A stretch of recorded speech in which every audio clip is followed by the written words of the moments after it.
New Mexico's high-altitude desert environment certainly doesn't do much to help your garden grow. Poor soil conditions and the scorching sun take their toll on even the most durable plants and shrubs. Cheryl Kent, horticulture agent with the New Mexico State University's Bernalillo County Cooperative Extension Office, has a few suggestions to turn your brown thumb green. Hi, my name's Cheryl Kent. I'm with New Mexico State Cooperative Extension Service here in Bernalillo County. I'm the horticulture agent, and I'd like to briefly talk with you all about gardening in New Mexico.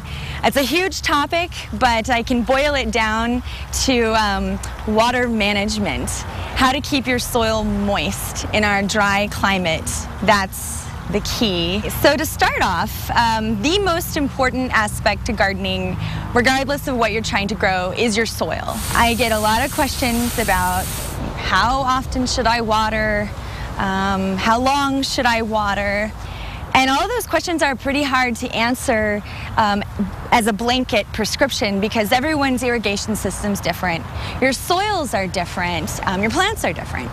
So nothing compares with actually getting a little dirty and looking at your soil and seeing what you need. So if your plants are looking a little sad and you dig around them and the soil is crumbly like this, you really do need to water them. Pushed aside the mulch here,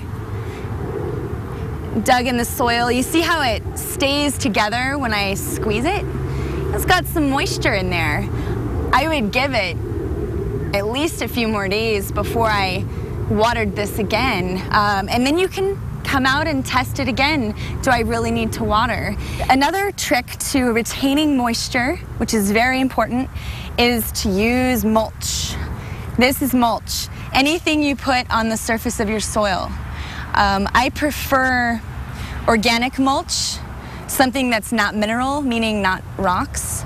That's the best, and it doesn't radiate so much heat and stress out your plants and stress you out. So mulch is key. Another thing that can really help your soils retain moisture is to add compost at the time of planting in a wide area, not just in the planting hole. Compost really retains moisture.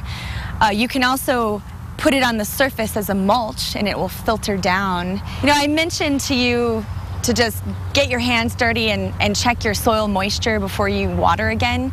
Something I didn't mention that's really important is to understand what you're watering.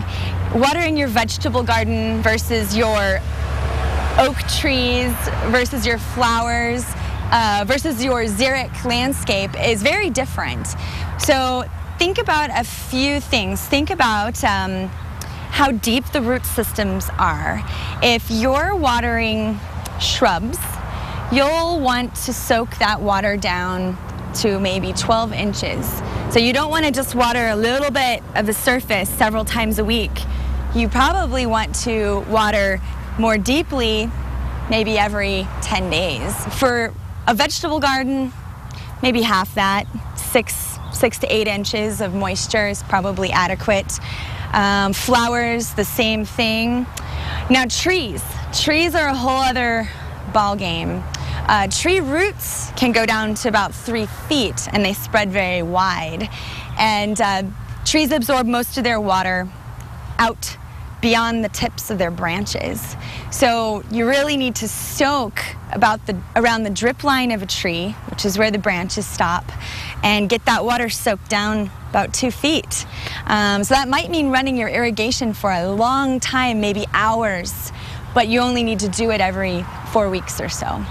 And then there's your grass, which is different. We water our grass to about 4 inches or so. We want the water to soak in about 4 inches, and that requires more frequent irrigation. One last thing I'd like to share with everybody is to identify what a stress is, what is stressing a plant if you find you have a stressed out plant, and learn about what the remedy for that is. There's rarely a quick fix for anything. For example, here is a plant that is looking pretty unhappy. Yellowing leaves, some discoloration. Somebody might look at that and say, oh my gosh, I need to fertilize this plant.